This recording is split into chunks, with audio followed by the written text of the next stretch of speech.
పండగైనా సంబరమైనా మీ ప్రతి సెలబ్రేషన్కి only choice Vega jewellers. Exclusive bridal jewellery offers. Shop now.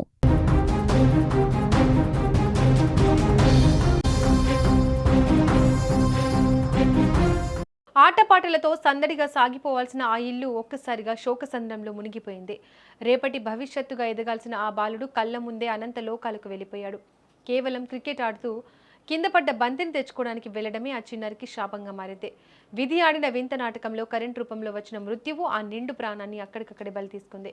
Visakha మధురవాడలో జరిగిన హృదయ విదారక ఘటన ప్రతి ఒక్కరిని కలిచివేస్తుంది. ఇదే అంశానికి సంబంధించి మరింత సమాచారం మా ప్రతినిధి అమర్నాథ్ అందిస్తారు. అమర్నాథ్, క్రికెట్ బంతి కోసం వెళ్లిన అఖిల్ ప్రాణం తీసిన కరెంట్ షాక్ ఘటనకు సంబంధించి డీటెయిల్స్ ఏంటి? నమస్తే. అది ఏదైతే విజయనగరం జిల్లా సంతకవటి మండలం ఉప్పనవాడ వలస గ్రామానికి చెందినటువంటి ఈ కురిటి నారాయణరావు తండ్రి అండ్ అలానే కుమారుడు ఏదైతే అఖిల్ ఉన్నారో గత 10 సంవత్సరాలుగా విశాఖపట్నం మధురవాడ కొమ్మాది సమీపంలో ఒక అపార్ట్మెంట్ లో వాచ్మెన్ గా నివసిస్తున్నటువంటి పరిస్థితి. అండ్ దీనికి పెళ్ళయ్యాక ఒక పాప పుట్టింది కుమార్తె, తర్వాత కుమారుడు పుట్టాడు అఖిల్. అటువంటిది ఎన్నో రోజులుగా ఇక్కడ వాచ్మెన్ అందరూ కలిసికట్టుగా కుటుంబంలో బతుకుతున్నటువంటి పరిస్థితి. ఈ దగ్గరలో ఉన్నటువంటి అపార్ట్మెంట్ కి వెళ్తూ ఉండడంలో ఇంచుమించు ఒక 100 అడుగుల దూరంలో ఉంటుంటుంది. ఎప్పుడు అదే దూరంలో అక్కడికి వెళ్ళి ఆడుకుని వచ్చేటటువంటి బాలు ఈ రోజు ఉదయం సుమారు 10-10:30 ప్రాంతంలో అయితే కనుక వెళ్ళడం జరిగింది ఆడుకోవడానికి. ఏదైతే తల్లికి ఆడుకోవడానికి వెళ్ళొస్తానమ్మా అని చెప్పేసి వెళ్ళిన కుమారుడు తిరిగి రాలేదు. బట్ చూసేసరికి ఒక అపార్ట్మెంట్ కి ఆనుకొని ఒక ట్రాన్స్ఫార్మర్ ఉంది. ఆ ట్రాన్స్ఫార్మర్ దగ్గర ఏదైతే అభివృద్ధి పనుల్లో భాగంగా జరుగుతున్నటువంటి అండర్ గ్రౌండ్ ఎలక్ట్రికల్ వర్క్ అయితే జరుగుతుంది. దానికి సంబంధించి అక్కడ తవ్వడం కూడా జరిగింది. ఆ అపార్ట్మెంట్ కి ఆనుకున్నటువంటి ఏదైతే ట్రాన్స్ఫార్మర్ ఉందో దానికి సంబంధించిన ఒక ఎర్త్ వేర మటుకు తెగి పక్కన పడి ఉంది.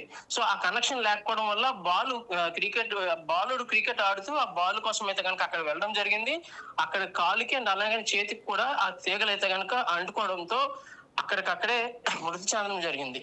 దీన్ని చూసినటువంటి పక్క అపార్ట్మెంట్ లో పనిచేస్తున్నటువంటి ఒక తాపి మేస్త్రి అండ్ అలానే పక్క అపార్ట్మెంట్ వాసు కూడా పరుగున వచ్చి ఆ అబ్బాయికి సిపిఆర్ చేయడం జరిగింది. అండ్ అలానే కాళ్ళు చేతులు కూడా రుద్ది ప్రాణం తిరిగి వస్తుందేమో అని చెప్పి ఆశతో చూశారు. బట్ అలా చూసిన వారికి నిరాశ మిగిలిందని చెప్పొచ్చు.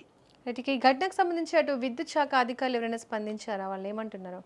వెంటనే ఘటనా స్థలానికి పోలీసులు చేరుకున్నారు. అలానే ఎలక్ట్రికల్ డిపార్ట్మెంట్ నుంచి ఏఈ ఎన్ఎన్ఎల్ లైన్ మెన్ కూడా వచ్చారు. ఏదైనప్పటికీ బాలుని అయితే కనుక వాళ్ళు 108 ద్వారా దగ్గరలో ఉన్నటువంటి గాయత్రి హాస్పిటల్కి అయితే కనుక చేర్చడం జరిగింది.